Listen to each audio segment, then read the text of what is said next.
Alright, I'm going live. Alright.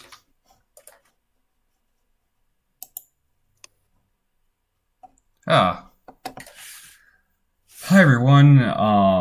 I'm back with more streaming, more about my language More top instruction. tens. Yeah, more what? Hi everyone, it's me, Boy McFacto. Time to count down the top 10 saddest Harry Potter deaths. No. We need this properly. Top 10 saddest anime deaths. But Oh yeah, top 10 saddest anime deaths. But Number 10. as y'all should know, Harry Potter is my favorite anime. Top number 10, top 10 anime deaths. Number 1, Dr. L.L. Zamenhof. Yeah. Well, he only goes 10th.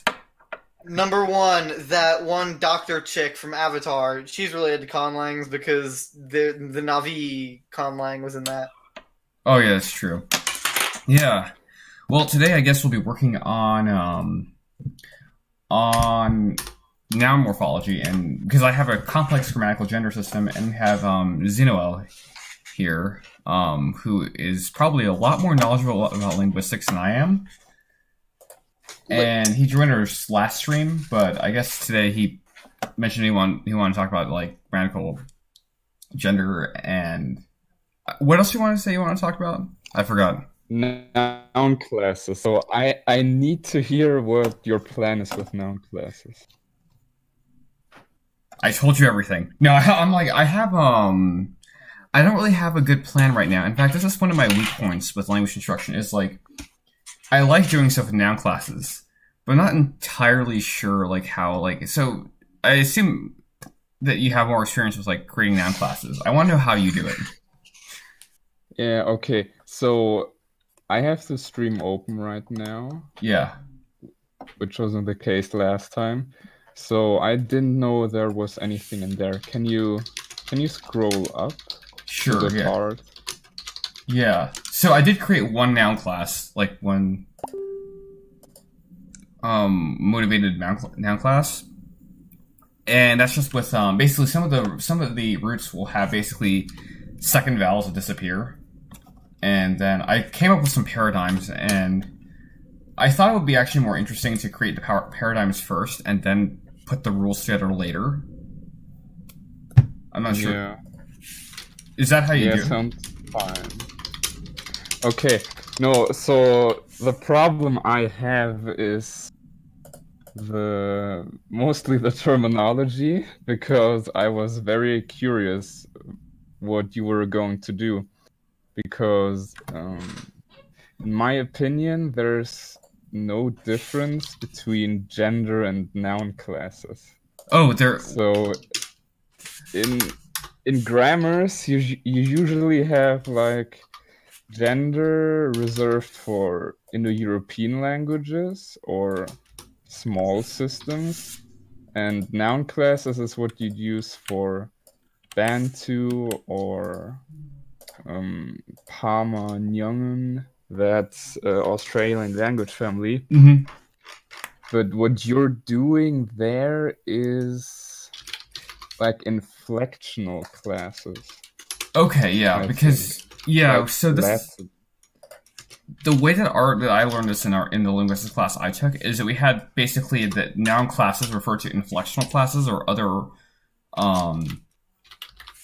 like how the morphology, like the word morphology, and if different endings are used, different things that are part of the word. Basically, if it but grammatical gender was something that was used in the context of agreements. For example, like well, I guess you could argue that, like in Russian, for example, because this is just something I know pretty well. Like you have masculine, feminine, and neuter, but you can have. There's kind of some weird stuff going on, but there's definitely people describe like the way that I was taught Russian. There were masculine, feminine, and neuter nouns. And you know Russian? Yeah. Oh shit! I didn't even fucking know. Oh, I thought I told you that ages ago. Yeah. Oh, so. no, man, no.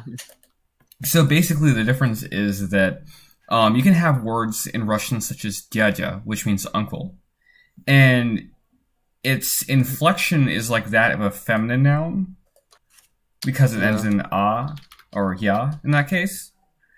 But the the gender of the noun is masculine because it takes masculine adjectives. So I'm trying to think of a Yeah, I've seen that before, and Latin is similar. But yeah, I would call those inflectional classes then. But yeah, the definitions are very different sometimes. Yeah, I actually think changing it to inflectional classes will make it much clearer. Yeah. So I will change the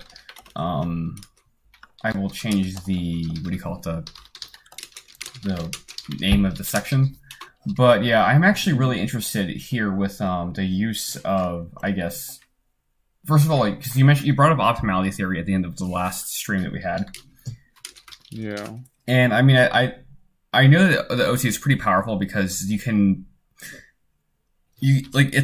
it's nicer than a lot of rule-based methods of generating. Well, I mean, OT is rule-based, but it's not a phonological rule-based methods of generating forms, because then you can have things that do violate certain rules. Yeah, like you could have class-specific constraints too.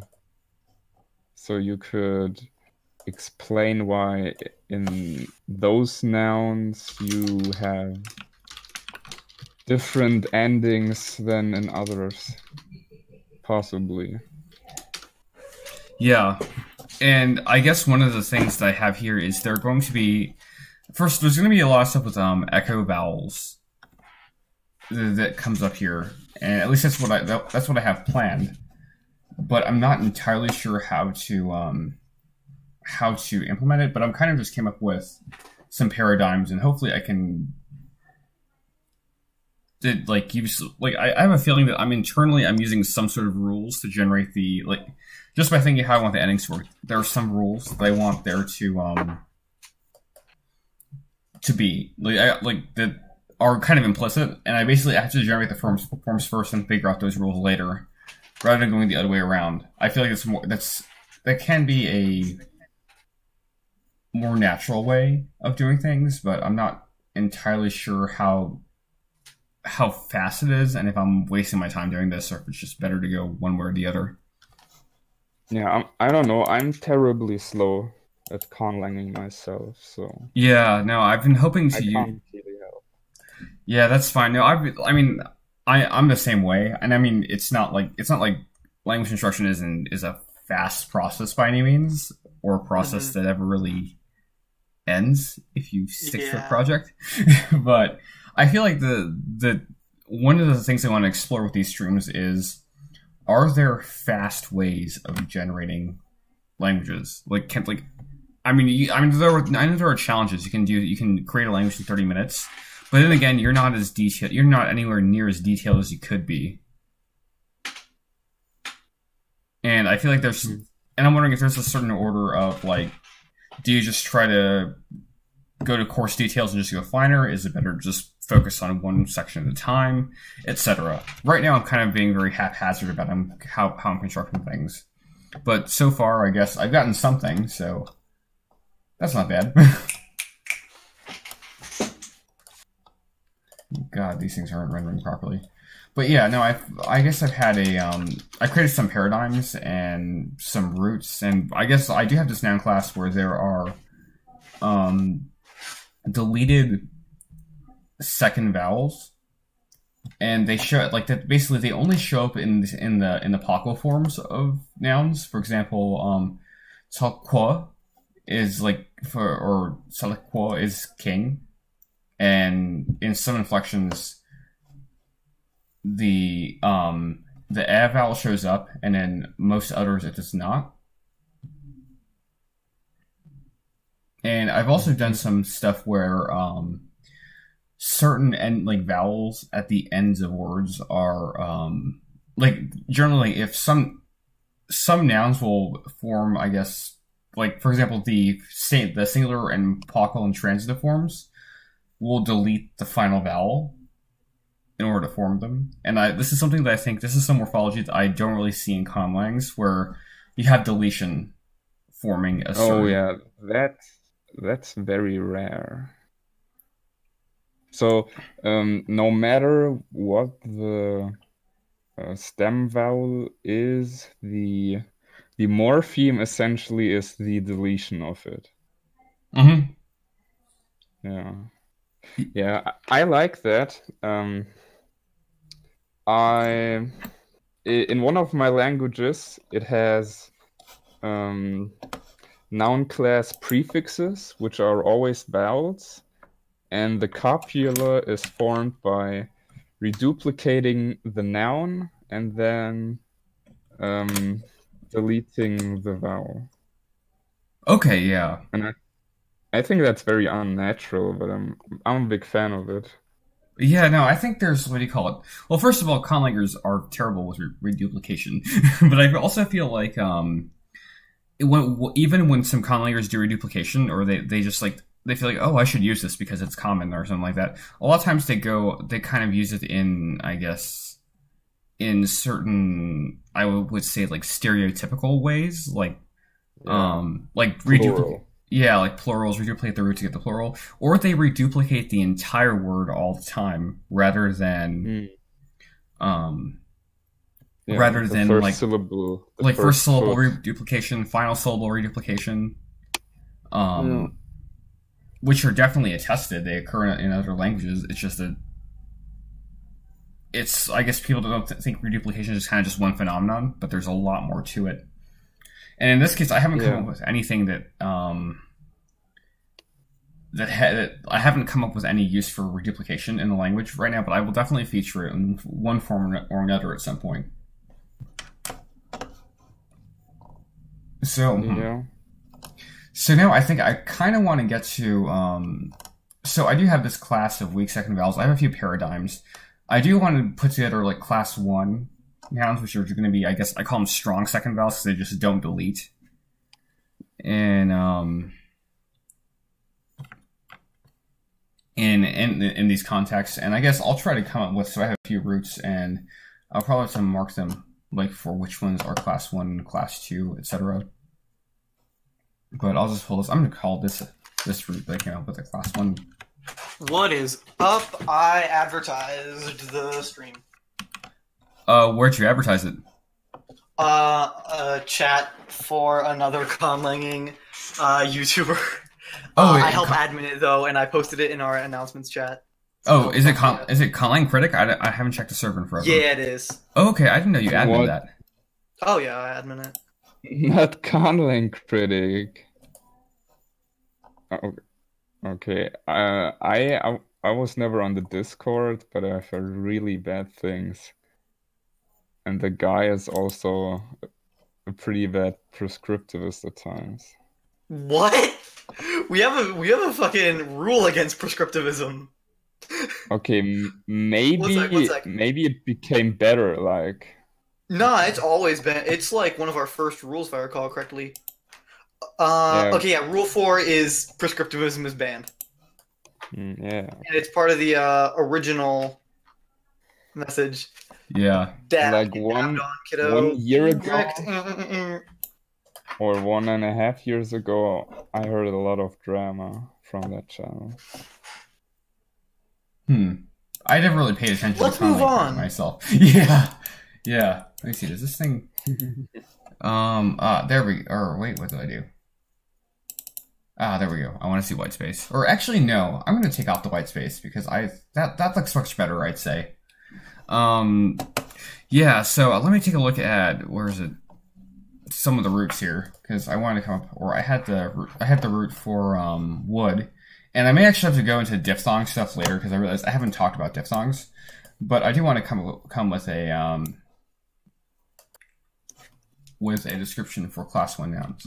So I guess for now, and this might change, this would be the majority of nouns, the ones without the strong vowel stems. So this includes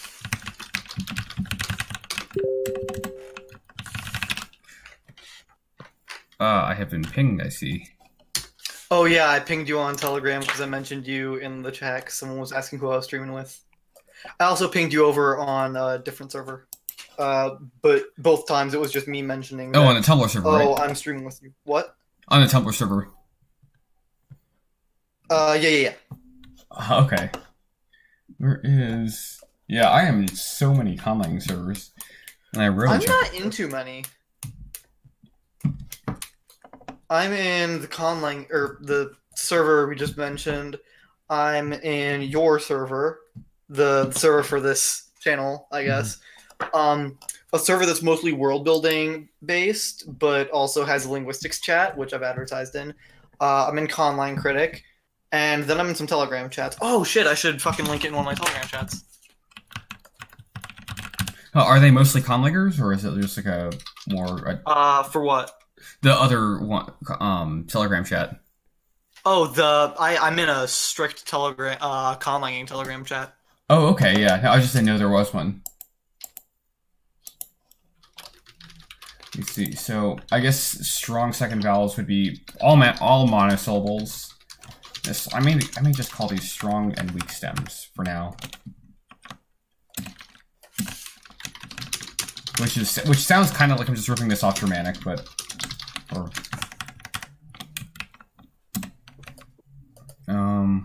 is...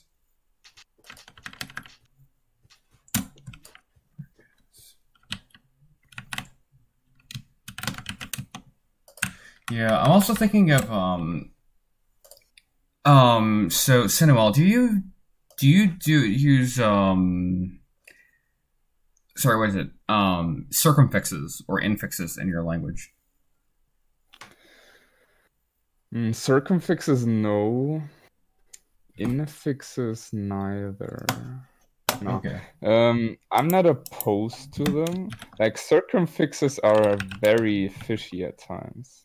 For example, there's German ge, n, which is like a participle, I think.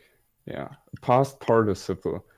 And some people call it a circumfix, but actually you find the ge also in other non-finite forms, and the in is infinitive, also very common. So I don't think it's a circumfix, and that's often the case when people call something a circumfix. Yeah, I have seen a German example because we covered it in my morphology class, and I did think that was kind of a that was a fishy, like, it is kind of just like there's generally something else going on when you have circumfixing, and I was thinking of potentially doing that. In fact, I was thinking of having probably some sort of, I've never really done too much with the adjective morphology, but I was thinking, first of all, I wasn't sure if I was going to do a comparative superlative thing, but I was thinking if I do that, I might do like a circumfix type construction. Okay. So that was one example. But you mean like one affix for the comparative and another one on top for the superlative? Yeah, something like that. Which again is it's cool. It's a reasonable thing to do, but it's not, I guess, like just a straight up, oh, you have this morpheme that it goes right into that's its own, just a true circumfix. Another thing that came up in my morphology class that I thought was really interesting is what is it? Empty morphs, I think it is. It's like morphemes that have no meaning. Oh, yeah. I talked about one on the subreddit Discord today.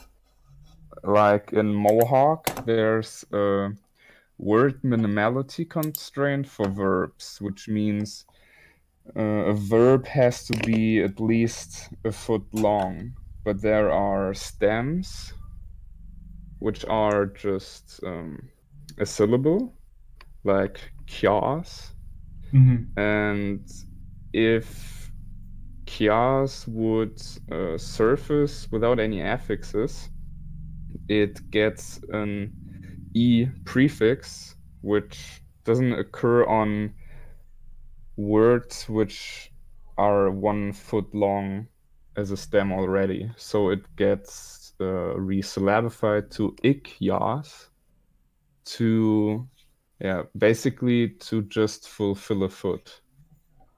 Okay, yeah. There was actually in my morphology class, there was another example that was given of an empty morph that I actually did not agree with it being analyzed that way. So in Spanish, there are certain verb forms. So in Spanish, you have your vowel R endings for infinitives. So like comer, cantar, for example, you have those as your verb endings. And then I believe this is like a future tense form. Spanish verb tenses are just like, there's so many of them. I'm gonna have to look up exactly which one it is, but there's one, there is one, like, yeah, okay, so here it is. So if you want to say to speak or to say, it's like hablar is the verb. But if you say it for the future tense, like if you say I will speak, you say yo hablaré. And what my Spanish teacher analyzed this at, and I'll just probably put this on the stream just so that you can see how she segmented it. Or maybe let me just open up like Notepad or something. There we go. So the way that she segmented it, and I'm probably just going to change the font to something much, much larger. There we go. She segmented it.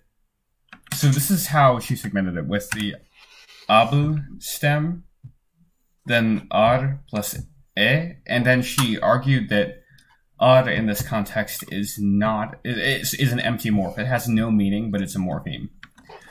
And I understand what she meant there, but I would have segmented it like that.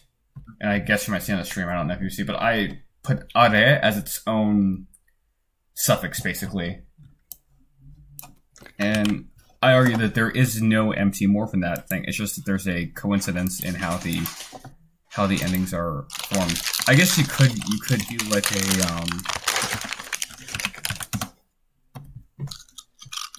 you could Wait, okay, her analysis is the top one. Yes, hers is the top one. And then I was thinking, why not go for the second one? And where's her null? Her empty morph? It's the ar ending, because so the hablar in Spanish is just the infinitive form. Oh yeah. Just to say. And I mean, I'd say that, I mean, both analyses.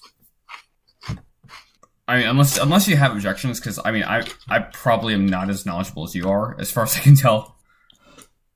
Yeah, I don't know. I would need more context to that. It's a tricky one, I guess. Yeah. It is. Yeah, I guess so. Now I'm just kind of thinking. This is something that I've been thinking about, especially with case endings, since like my languages tend to have case systems that may or may not be complex. So when you have, for example, when you have like multiple like inflection classes, and you like how do you generate multiple inflectional endings that are not like clearly similar to each other, that are, I guess, suppletive allomorphy? Wait, why suppletive? I guess that's the term that hold on, I forgot the exact terms. I should have remembered this from my morphology classes. But for example, suppletion would make sense. We've or got someone typing in the chat. Oh, okay. Thanks, Sean. wow. Well, suppletion would make sense to produce inflectional classes. Wow, someone is glossing in the comments. Yeah. No, actually, that is an interesting analysis. Let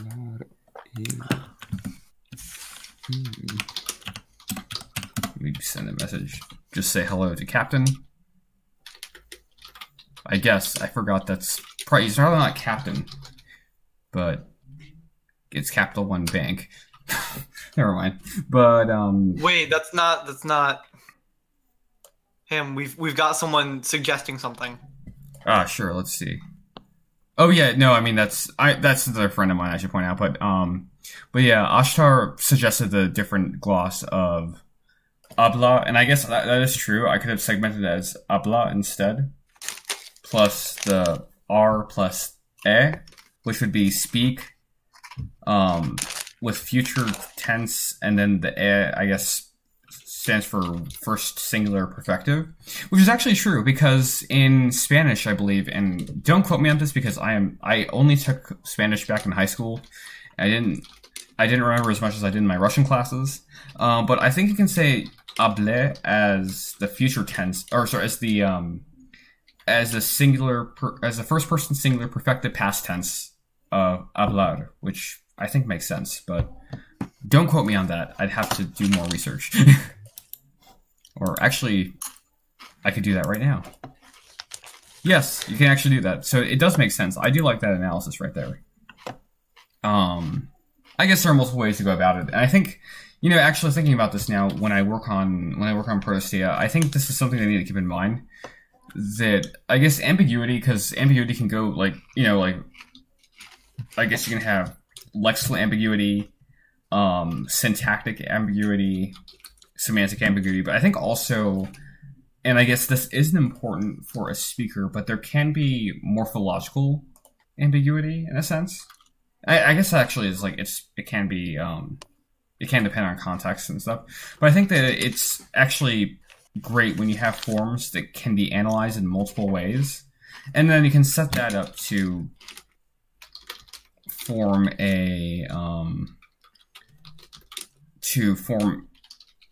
basically you can use it to cause some sort of analogical leveling or other change in the lexicon or grammar. Yeah, I never thought about that. I think I'm going to look up a whole table of Spanish after this. There are lots of them. Let me see. Yeah, of course, Romance languages, they are huge on their verbal inflections.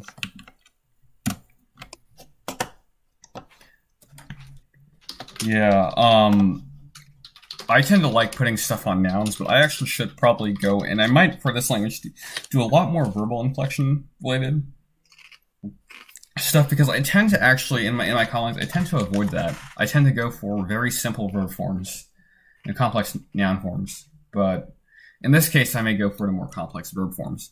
Are you familiar with Athabascan languages by any chance? Yeah. No. Okay. Not really. I worked on at least one this semester, but only with an outlook on tone. Okay. Well, that's actually interesting, because I actually realized something. So, I have 3 phonemes in this language, and so far, I haven't actually marked them on any of the words on here, so I'm gonna have to go back in a document and start giving things tones. And I realize that may also have some interesting morphological consequences.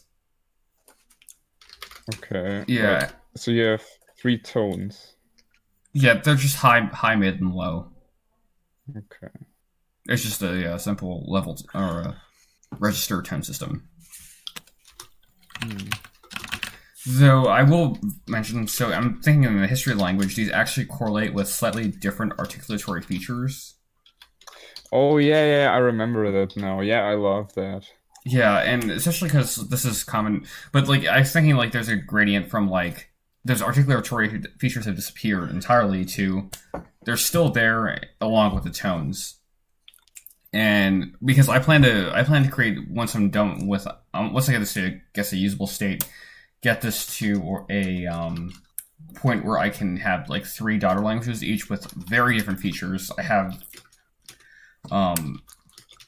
quite different outlooks for them. They'll all end up being, I guess, recognizably related, but at the same time, certainly clear to anyone they're just not the same. Mm. Yeah, but I was reading your Discord comment on the what was it, the empty Mohawk. morphs in Mohawk, yeah. And actually, one of the other things I saw, because someone who's also in our Discord who is marked as a streamer but has not joined us yet, is sorry, Serena? yes, Serena Sal. She mentioned that like in Estonian, which is actually a language I'm very interested in, potentially even learning. Syllables can have like multiple morae, and the entire syllable can be lengthened. And I really like these kinds of phenomena. And in fact, I was thinking with those articulatory features, because I do know that I guess you can have vowel length and tone. You can have like vowel length lead to tone, and in fact, that actually I think is occurring in Estonian. What? Okay. Yeah, but in fact, here's the weird thing. So Estonian has that I guess, what was the term that I had? So it has it has I guess 3 vowel lengths that are described, or it has a short and a long. It has short and long vowels, and then super segmental like syllable lengthening. But in certain words, which it's very actually restricted, where you can find this super segmental lengthening, the syllables are articulated with different tones. However, that restricted context is actually noun case. And so I've heard I forgot exactly where I read this, but I heard someone argue that you can actually interpret this as becoming a prosodic feature. Which is a little, that's an interesting thing to think about, but yeah, I think it's super weird already that they go up to 3 lengths. Like the triple length distinction vowels happens in other languages too, but they apparently also have overlong plosives. Yeah, there are, I guess, there are 3 plosive lengths. Yeah, that sounds so impossible to me, because plosives they're so punctual. They're like the most punctual sound of them all. Yeah, and I guess even I guess just to people who are not used to the idea of like geminate stops in their language, it is a little strange, but I mean, it really just holding down the consonant for longer. But I guess one of the things that makes it a little bit more, a little less weird in Estonian is that in patterns, because it comes up a lot with the consonant gradation in Estonian, but you'll never see alternation between like short and overlong. You'll only find like short and long and overlong, but it's very difficult to find minimal pairs. I think I mentioned this too. Yeah, I'm pretty sure. For content words which are monosyllabic in Estonian, you always have 3 morae. Like you can have a long vowel. No, you can have a overlong vowel, or you can have a long vowel and a normal consonant, or you can have a short vowel and a long consonant. I actually do like this minimality constraint. Yeah, I'm also a huge fan of it. Oh, and there's also, it's kind of correlating, I think.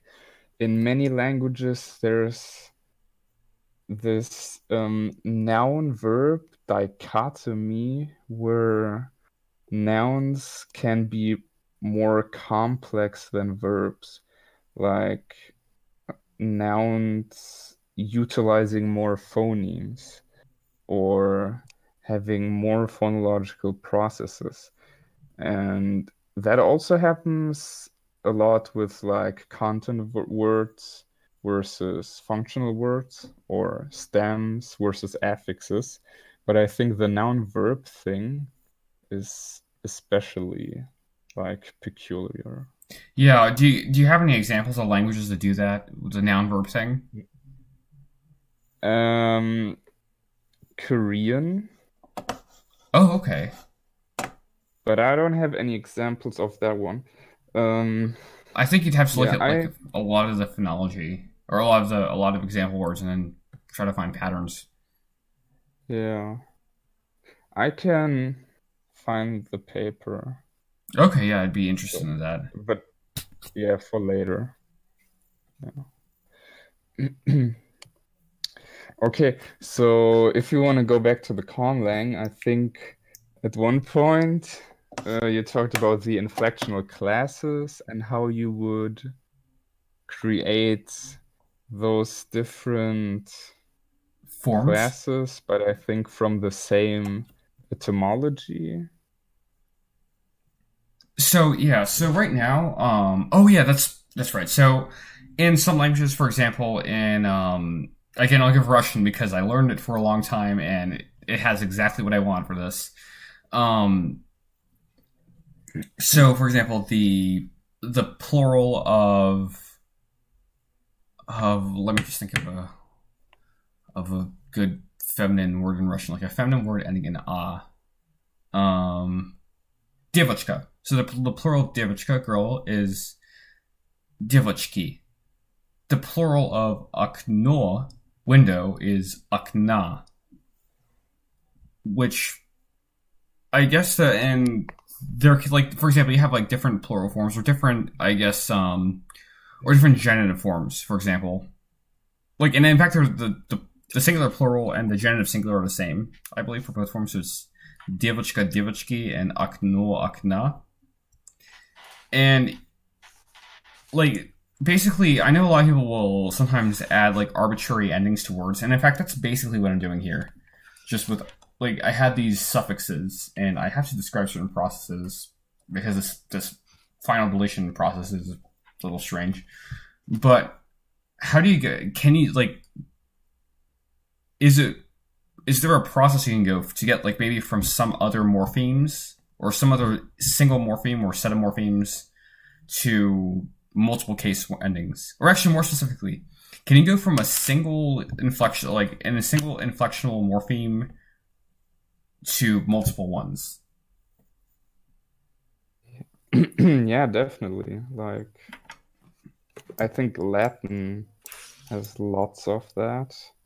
And I think even Proto-Italic has it, so we don't know how Latin got them. We can only speculate. But that doesn't even make... okay. I want to ask about the Russian thing, like in Devochka and... What was the other Девочки. one? Yeah. No, okay, the one has A in the singular and the other has O. Yeah. Okay, and in the plural, they are both sort of replaced. So for example, for девочка, both the genitive singular and the nominative plural are девочки. Oh yeah, okay. And then same for окно, window. The genitive singular and the nominative plural are both окна. Oh, so you want syncretism? Oh, I've got plenty of syncretism going in the current paradigms I have. Oh yeah. What I'm more after is, can you go from like, for example, like a single plural morpheme?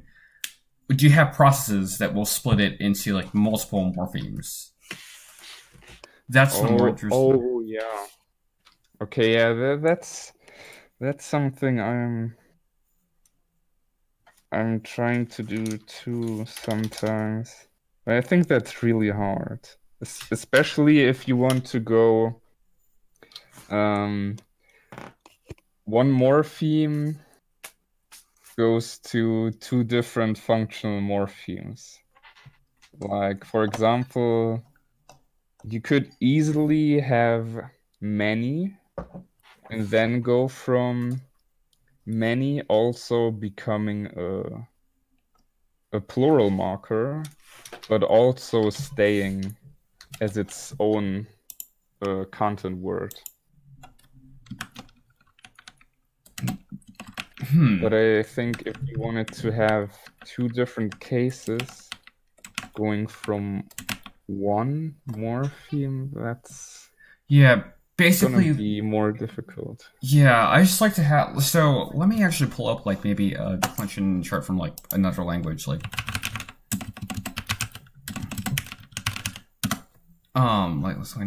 Lithuanian. I'll pick because it's. I know they have like plenty of different. Oh my god, I know someone who did his dissertation on Lithuanian morphology, I think it was. Like in May. Yeah, let me pull this up and I will.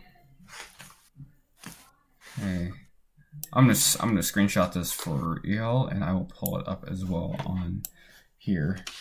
Or well, that won't pull up because I've got. This is what happens when you have multiple scaling settings on multiple monitors. But I will link you to stuff. Okay, yeah. So if you take a look at the table of noun declension endings, and I do want to actually inspect this table on like a.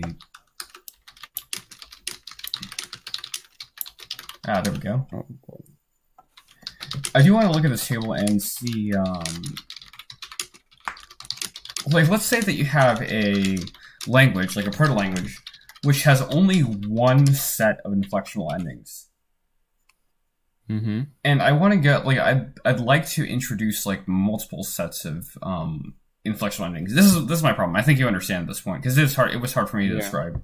But yeah, I want to be able to get something, like, that ridiculously complex. Oh yeah, okay. Yeah, I understood it as that earlier, and then I understood it differently the second time. So I think the nouns which are in a declension usually have something in common phonologically. Yeah. And then those interact with the affixes. Okay, Yeah. you had Spanish, and I think like masculine in Spanish is like almost exclusively ending on a consonant or "o."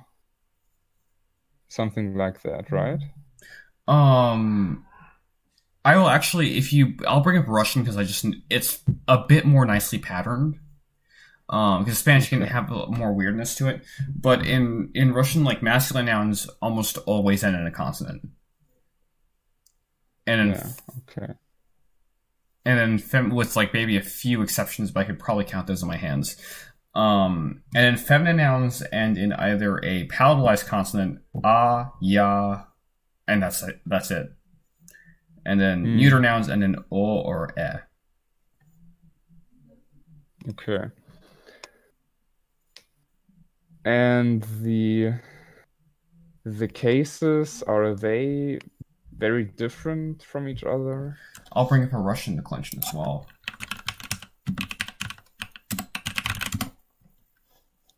So let me take a look at there is, and well, all of this is given. Actually, the reason I brought up Lithuanian declension is because it's all in the Latin alphabet. I don't know if you have any familiarity with Cyrillic, but I feel like Russian does have a lot more of a difference between certain like forms and different declensions. Though they're mostly vowels, so I would I mean, I would probably figure that those might have to do with either nasalization in Proto-Slavic, or just other sound changes, because you do have a lot of correspondences in Lithuanian with formerly nasalized vowels and Russian vowels that have totally different quantities, like nasalized a in Lithuanian and u in Russian. But I'll give like an example of like first declension, mostly feminine nouns, a few masculine ones like sabaka, devichka, dadya. I can probably give the example of the instrumental case, which is like you would have devichkai or sabakai or jajai or jaje. And those are not the same as the second declension masculine nouns, which are like let me think of an example. I still need to remember like zondom or you say like something like smichailom. Like you have one that is o, and then one ending that's oi or a, depending on the context, and then you have another one that's and yim, depending on the context.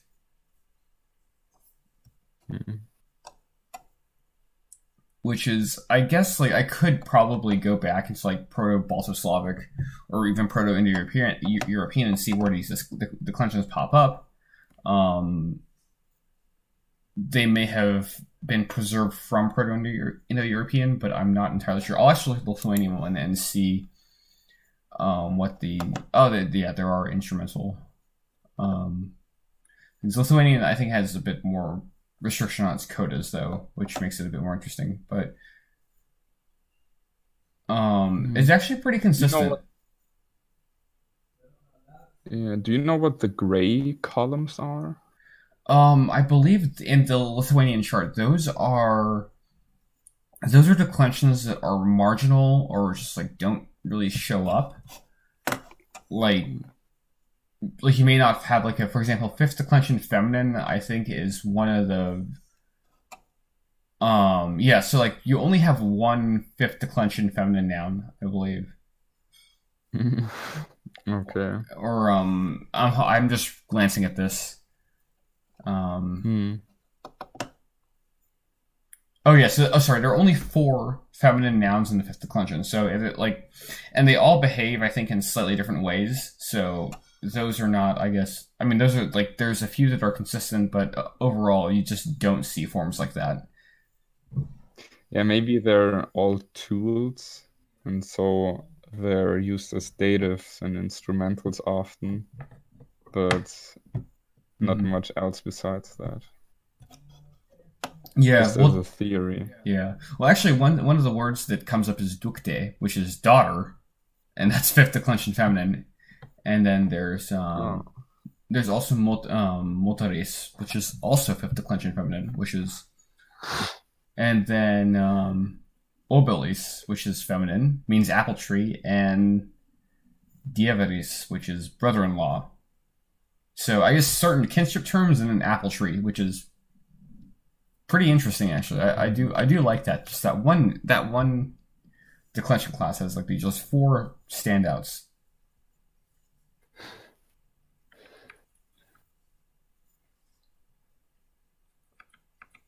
But let me minimize this and bring up the. So I guess what I want to do here is I guess I can also like give you a save this. I will probably just screenshot this and send it to you. But let me see. I'm just because right now I'm thinking of how I can basically describe these forms that I've already created, like with different rules, like different, I guess, phonological rules. Because I guess right now I do have morphemes that work for the system. Like I have an accusative. I have an accusative, a dative, and an ablative ending for these words.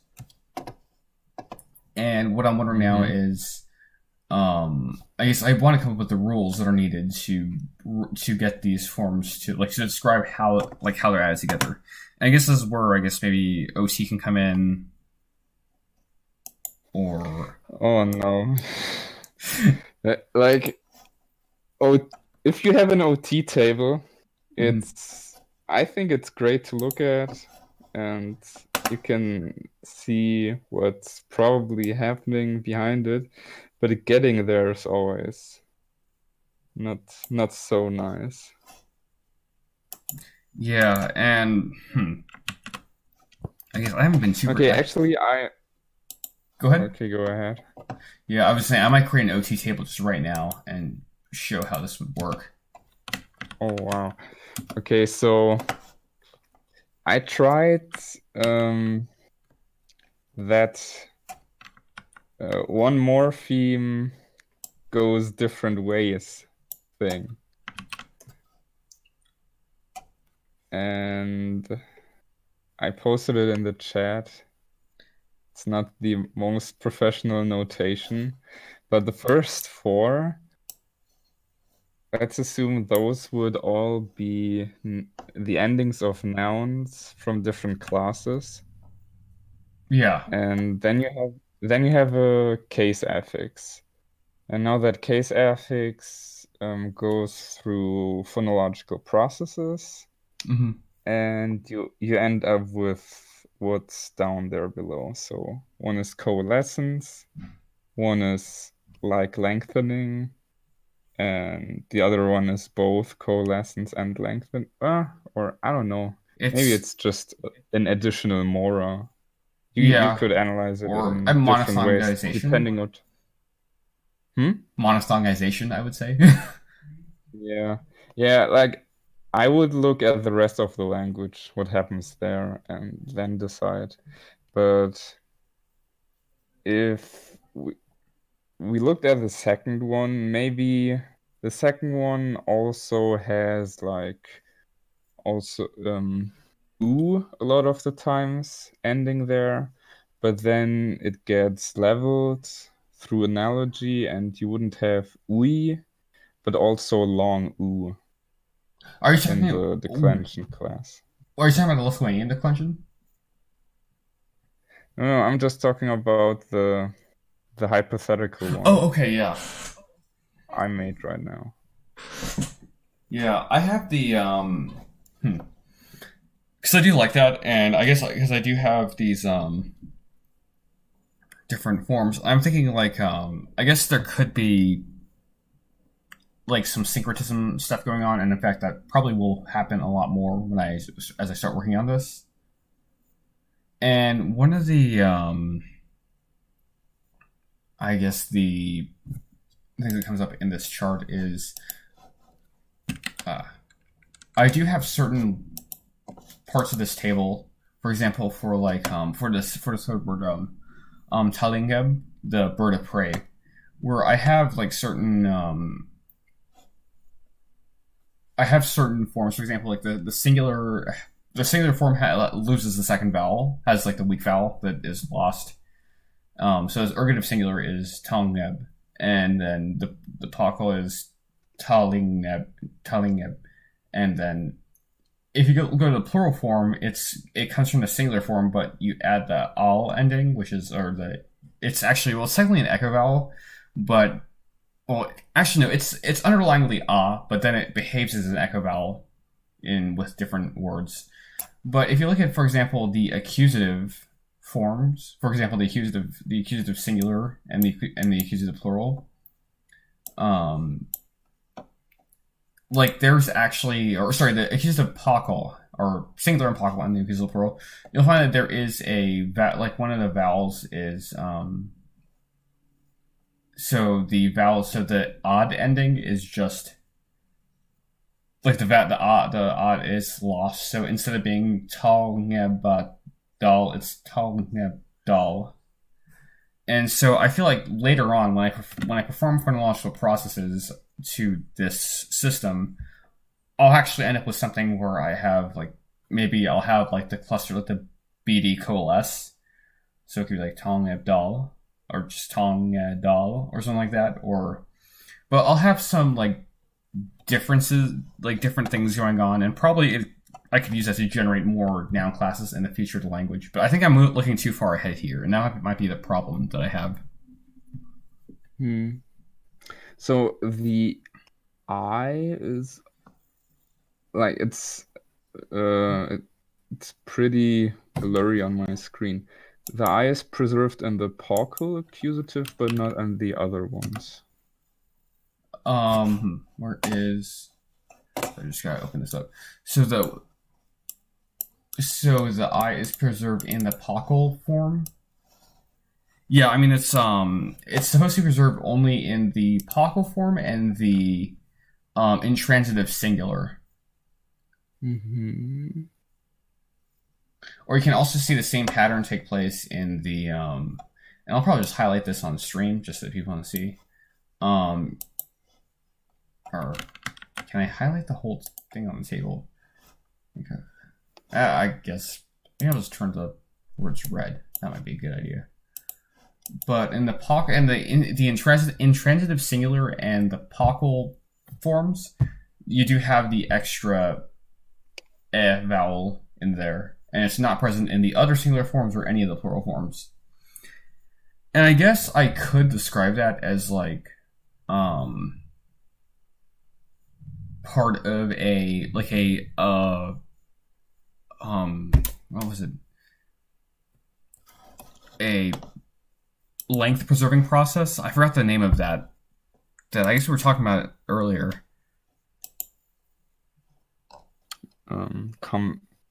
Compensatory lengthening. Yeah, I mean it could be considered like especially in the intransitive singular, because you delete the final vowel and then to form the intransitive singular in all these forms, you delete the final vowel, but you have to. I guess it is compensatory lengthening in that form. And I guess that also might be necessary because of the forms of certain stems. They might have codas that are too complex for the language, and thus there's just a simple epenthesis process going on. And now this gave me an idea. I could have basically both of those processes going on, but they result in slightly different forms. Like, for example, that if you have a very I might do this for like another, maybe a different class of nouns, that some of the nouns might have this weak second vowel that gets deleted, and others may not have that second vowel in their form, but they have complex codas that must be broken up in order to comply with the phonotactics of the language. So you have some where vowels are deleted and others where vowels are added. So I those with the complex clusters, those would then most of the time be resyllabified with the case markers. Yeah, exactly. And that would... But in the singular, that wouldn't work because there is no segmental case marker and you would break it up. Wait, so like what do you mean by that?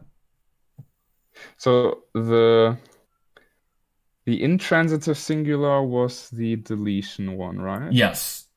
It does. It only occurs, actually, I should make it clear, the deletion only occurs if there is a final if there's a final vowel ending with an ending with no coda, just the final vowel gets deleted. But if you look, for example, and I can give you the other one, or even the bird of prey example, like telling it that there's no deletion going on there, it only occurs in that form. Yeah. Also, if there is a coda consonant, the form is always the same as the ergative. Yes, if there is a coda consonant, there is no deletion going on, but you do still have that. You do still have the second vowel being present there. So I will actually just highlight this on the paradigm. Make them all nice and red.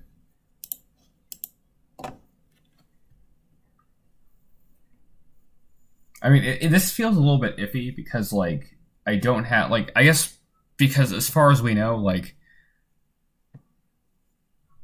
because we can't just like start with like, oh, let's create like.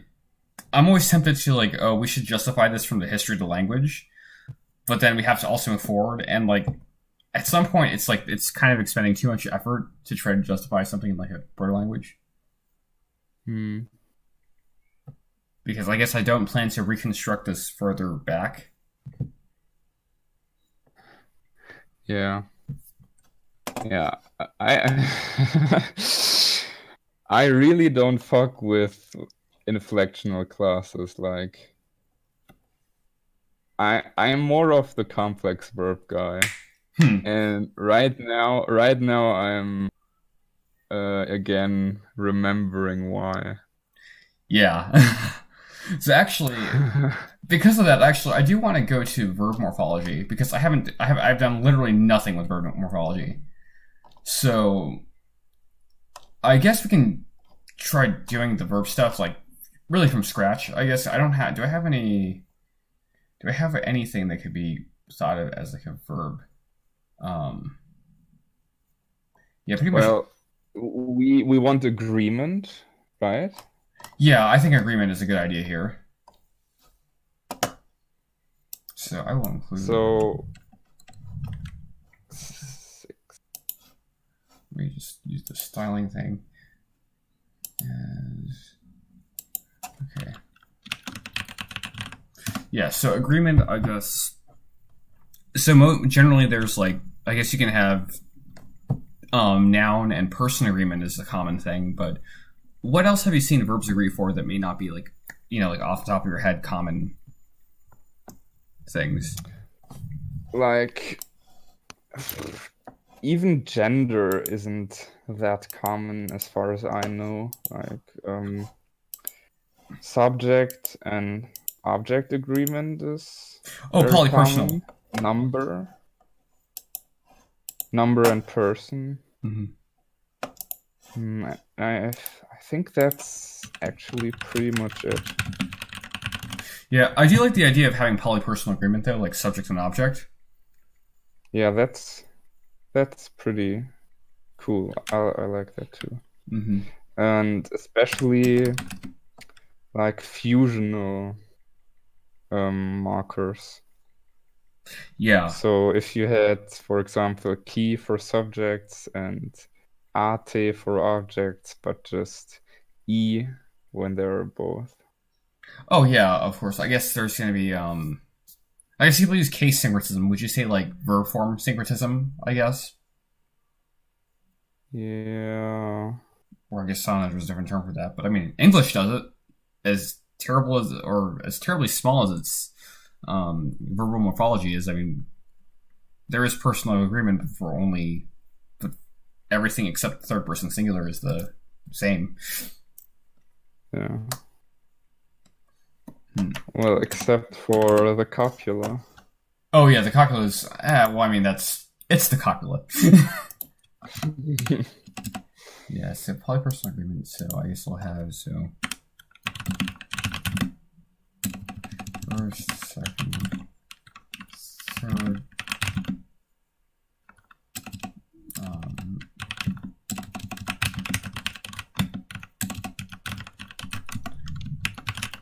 Actually, I'm thinking just to spice things up a bit.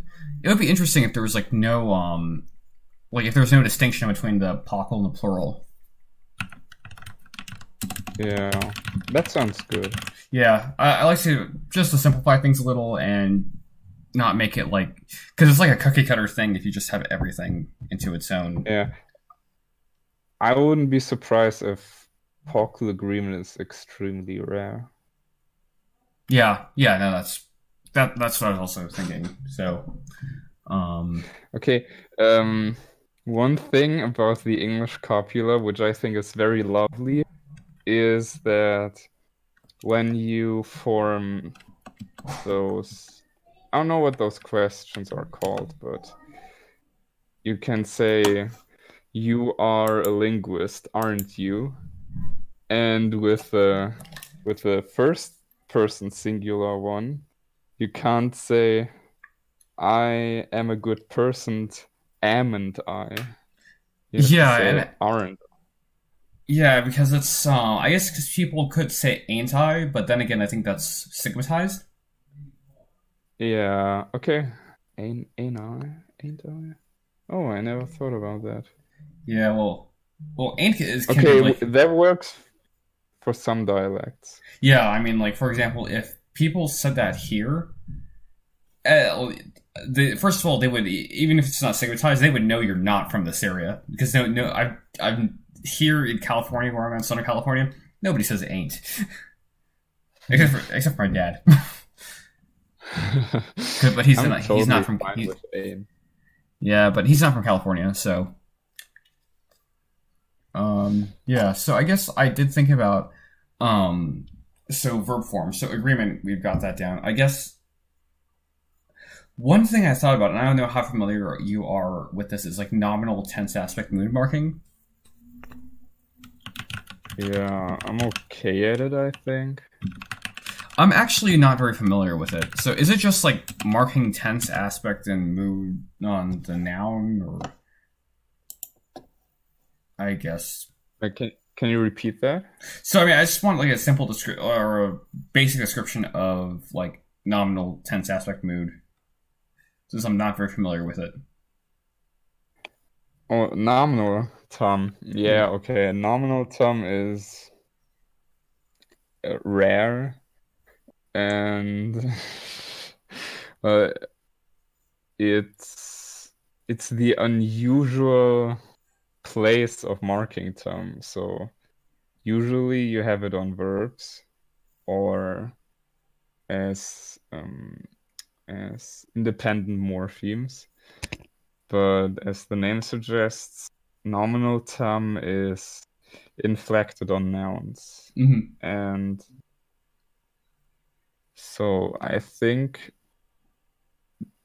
inflecting all nouns for nominal term is even rarer, but it happens on pronouns from time to time. Yeah, that's So what I was gonna say. Hausa has tense and aspect marking on pronouns, I think.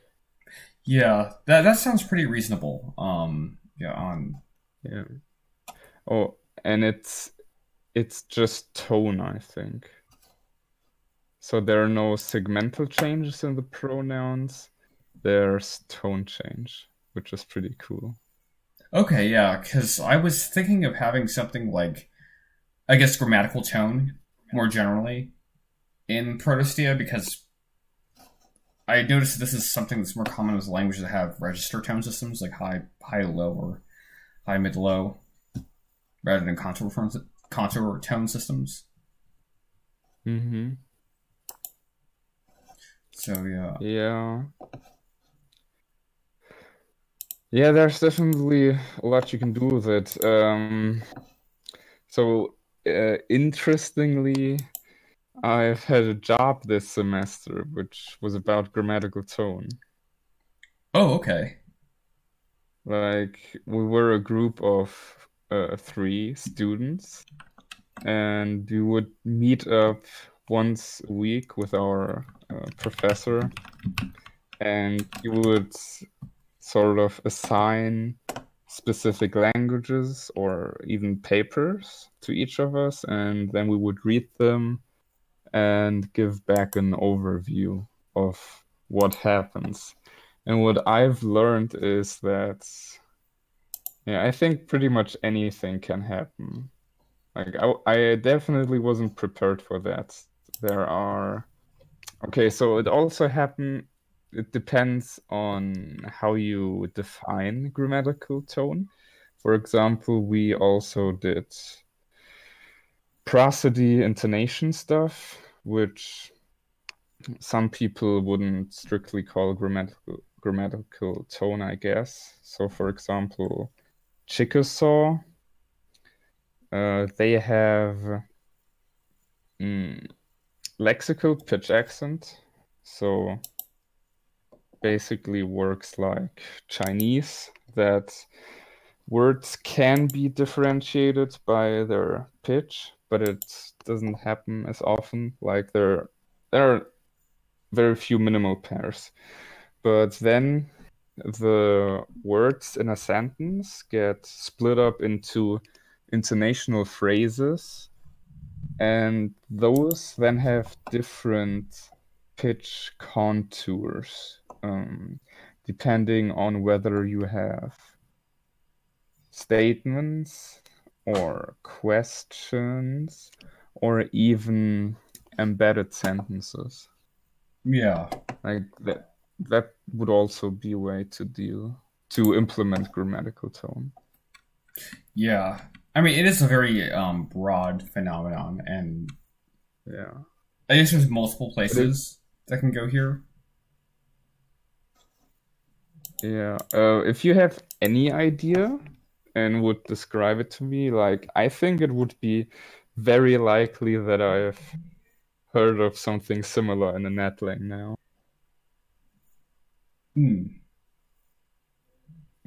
Well, there are some seem just weird, like in many languages in Africa, when you have like a particle, the affected particle just gets all its tones overwritten a lot of the times. Yeah, yeah. Yeah, and I mean, I just thought of this right now because I haven't done any of the tone specification on this stuff, which is I feel kind of weird about that now. But I realized that there might be, I guess, tone alternations in certain forms. And I wonder if I could get different tones to, I guess, like either potentially form like have different tones on different syllables in certain forms, especially in its daughter languages, or even like have cases that are differentiated only by tone, or even turn out either have those become like lead that to case syncretism if tones are lost, for example, or just do other fun things with it. I do have one question. Can you think of any languages that have like complex case morphology and I guess a contour tone system?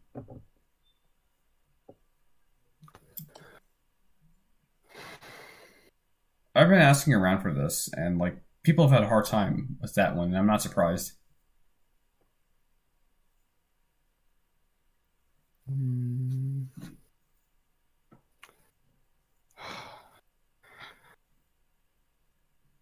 I have an idea.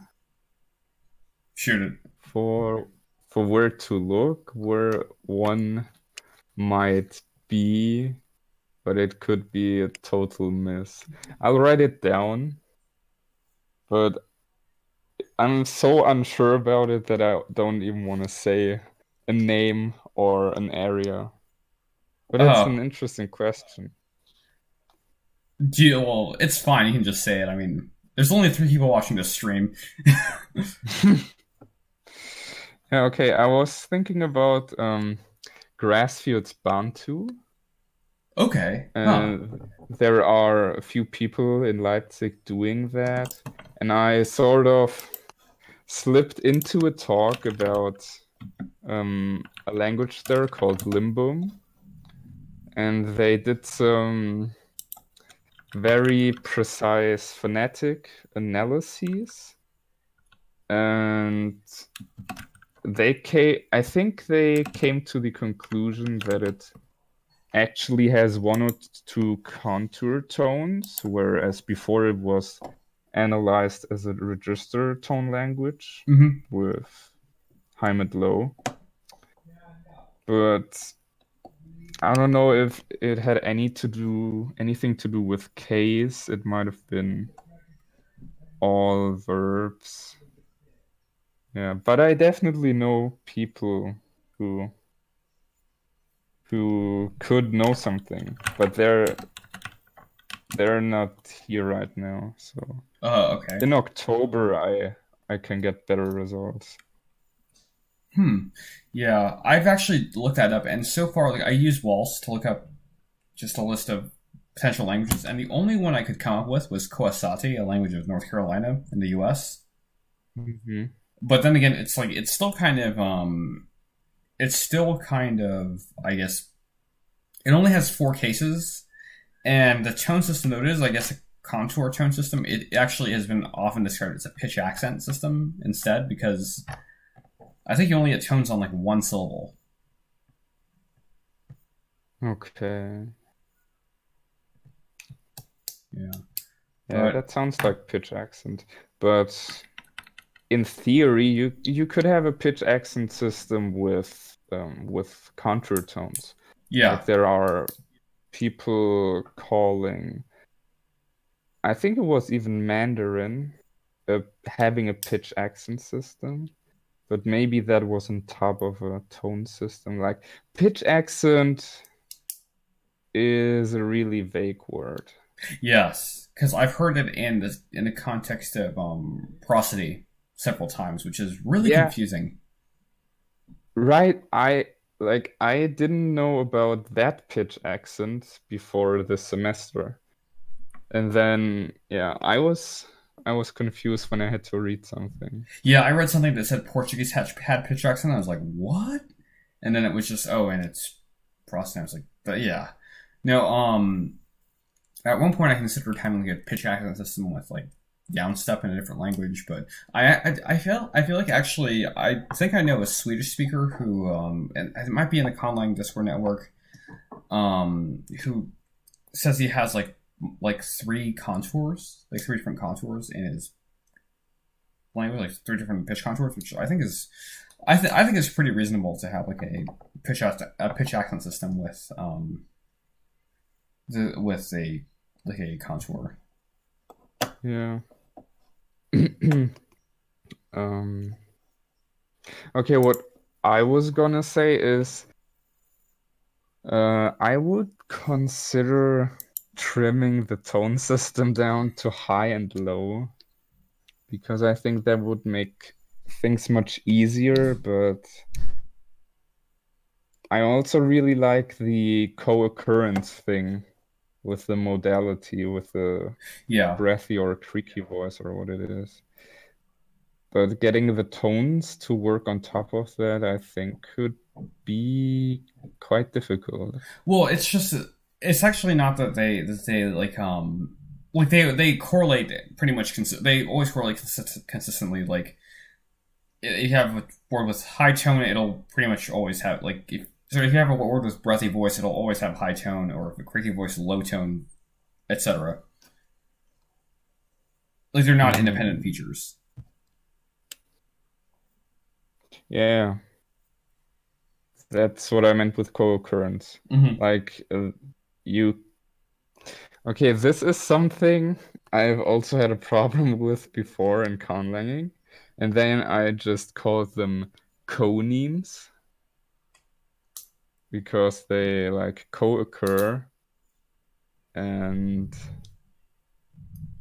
are like sort of phonemic in their own, but you can't really tell what the phonemic part is. So in my conlang, that was that P's raised to labialized consonants, and those then rounded front vowels. Then you had like formally P going to tu.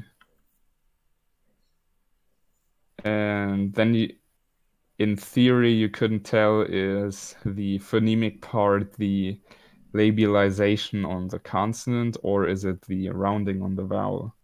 And that's sort of the case with the with the high tone and breathy voice. Yep. Here. Yeah, because I think that's good. Yeah, that's I think it's good in theory, but 3 is a little much, I think, because tone, like in general, there are a lot of restrictions on how tone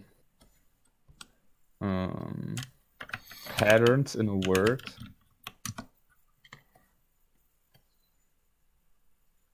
Yeah, and actually, that is something that I will probably have to revisit that in the phonotactics because it's a there will be a lot of restrictions on what tone patterns can occur.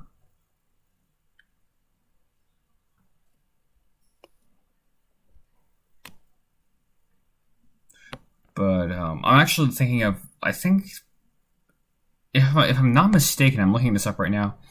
I just actually Punjabi has basically, I guess, a register tone system,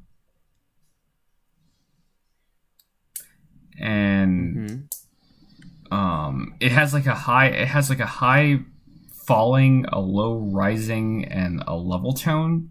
Though I'm trying to find some more detail on exactly how these tones are realized.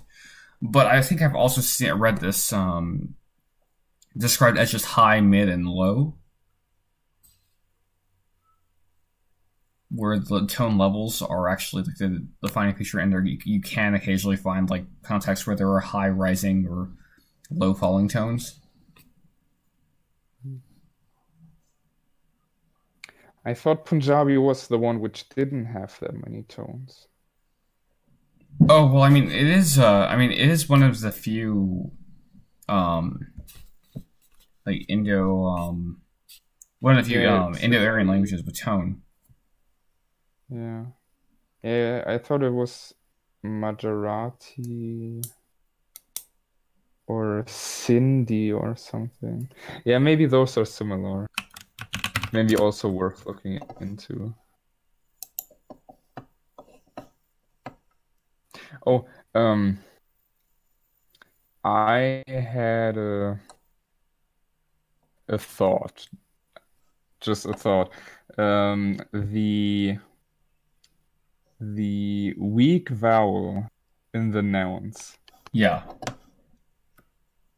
That could be something really cool if it has any tone, and then usually when you delete the segment of a tone, the tone doesn't get deleted.